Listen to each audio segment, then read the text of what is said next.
नमस्कार दोस्तों, आपके चैनल में आपका स्वागत है। आज हम आपको कार्तिक मास की कथा सुनाने जा रहे हैं। अगर आपको कहानी पसंद आए तो वीडियो को लाइक करें। अगर अभी तक आपने चैनल को सब्सक्राइब नहीं किया है तो चैनल को सब्सक्राइब करें।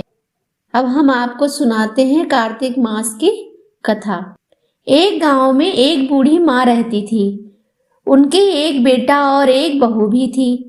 बूढ़ी माँ ने अपने बेटे से कहा, बेटा, मैं पुष्कर जाना चाहती हूँ। वह चातुर्मास किया करती थी। बेटे ने कहा, ठीक है, मैं तुम्हें पुष्कर छोड़ आऊंगा। तब बूढ़ी माँ ने अपनी बहू से कहा, बहू, मेरे लिए व्रत में खाने के लिए कुछ बना देना। बहू ने अपनी सास के लिए कुछ नहीं बनाया और खाली टिफिन ही रख दिया। बेटा और माँ पुष्कर जाने के लिए निकल गए। रास्ते में बेटे ने कहा, माँ, अब फलाहार कर लो। माँ ने कहा, ठीक है, जहाँ पानी मिलेगा वहीं बैठकर फलाहार कर लूंगी। थोड़ी दूर चलने पर पानी मिला। माँ और बेटे वहीं बैठ गए। माँ ने जैसे ही फलाहार के लिए टिफिन खोला तो वह टिफिन फलों से भर गया। माँ ने फलाहार किया। माँ बेटे पुष्कर पहुंच गए। वहां पर बेटे ने माँ के लिए झोपड़ी बनाई और झोपड़ी बनाकर बेटा घर वापस लौट गया। रात में श्रावण मास आया। उसने बूढ़ी माँ से कहा, दरवाजा खोलो बूढ़ी माँ, दरवाजा खोलो। बूढ़ी माँ ने दरवाजा खोलकर कहा, आप कौन हैं? उन्होंने कहा, मैं श्रावण मास हूँ। बूढ़ी माँ ने भगवान शिव और माता पार्वती की पूजा अर्चना की। बेलपत्र से उनका अभिषेक किया। श्रावण मास खुश हो गए और जाते जाते बूढ़ी माँ को आशीर्वाद दिया तो बूढ़ी माँ की झोपड़ी की एक दीवार सोने की हो गई। इसके बाद भादो मास आया और बूढ़ी माँ से दरवाजा खोलने को कहा। बूढ़ी माँ ने दरवाजा खोला और सत्तू बनाकर कजरी तीज मनाई। भादो मास भी खुश हो गया तो झोपड़ी की दूसरी दीवार भी सोने की हो गई। फिर आश्विन मास आया और उसने भी दरवाजा खोलने को कहा। बूढ़ी माँ ने दरवाजा खोला। फिर बूढ़ी माँ ने पितरों का तर्पण कर ब्राह्मण भोजन कराकर श्राद्ध किया। नवरात्रि में दुर्गा माँ की अखंड ज्योत जलाकर माता को प्रसन्न किया। सत्य की विजय दिवस के रूप में बुराई का अंत की खुशी में दशहरा मनाया। अश्विन मास भी खुश हो गए। उन्होंने भी आशीर्वाद दिया तो बूढ़ी माँ की झोपड़ी की तीसरी दीवार भी सोने की हो गई। इन सब के बाद कार्तिक मास आया। उसने भी दरवाजा खोलने को कहा। बूढ़ी माई ने दरवाजा खोल प्रसन्न मन से कार्तिक स्नान किया। दीपदान कर एकादशी, दीपावली, गोवर्धन पूजा, भाई दूज, आंवला नवमी, तुलसी विवाह किया। कार्तिक मास भी खुश हो गया और उन्होंने भी बूढ़ी माँ को आशीर्वाद दिया, जिससे उनकी झोपड़ी महल में बदल गई। बूढ़ी माँ तन मन धन से भजन कीर्तन में अपना समय व्यतीत करने लगी।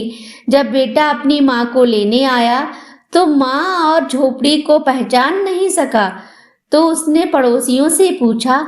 पड़ोसियों ने सारी बात उसके बेटे को बताई। उसकी माँ की भक्ति की शक्ति के बारे में बताया, जिसे सुनकर बेटा माँ के चरणों में गिर गया। बोला, माँ, तुम धन्य हो, अब घर चलो। सारे सामान के साथ माँ को बेटा घर वापस ले आया। घर पहुंचकर सारी बात बहू को पता चली। उसने सास के ठाठ देखे तो उसने मन ही मन उसके लालच आ गया और उसने सोचा, अगले साल मैं अपनी माँ को पुष्कर भेजूंगी। चातुर्मास आएगा तो मैं अपने पति से कहूंगी कि वह मेरी माँ को पुष्कर छोड़ आए। जब चातुर्मास आया तो उसने अपने पति से कहा कि जाओ, मेरी माँ को भी आप पुष्कर छोड़ आओ। तो उसके पति ने कहा कि ठीक है। उसका पति अपनी सास को भी पुष्कर छोड़कर आ गया। अब बहू की माँ पुष्कर पहुंच गई और वहां पे व्रत, नियम, सेवा, पूजा में उसका कोई भाव न था।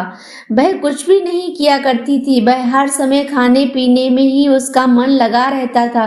भोजन के बारे में ही सोचती रहती थी और खाती रहती थी।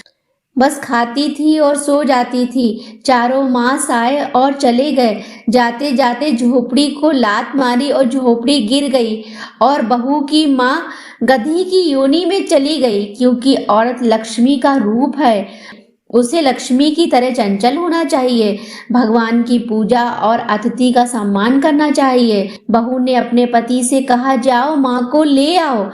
पति सास को लेने पुष्कर पहुंचकर सास को कहीं नहीं देखा, कहीं मिल नहीं रही थी, सास की कहीं झोपड़ी नहीं थी। उसने लोगों से पूछा तो लोगों ने बताया, तेरी सास धर्म कर्म कुछ भी नहीं करती थी, बस खाती थी और सोती रहती थी, जिससे वह गधी बन गई है। जवाई अपनी गधी रूपी सास को लेकर बांधकर घर वापस ले आया। उधर उसकी पत्नी आस लगाकर बैठी थी, उसकी माँ उसकी सास से ज्यादा धन लेकर आएगी। जब उसका पति वापस आया तो उसने पूछा कि मेरी माँ कहाँ है?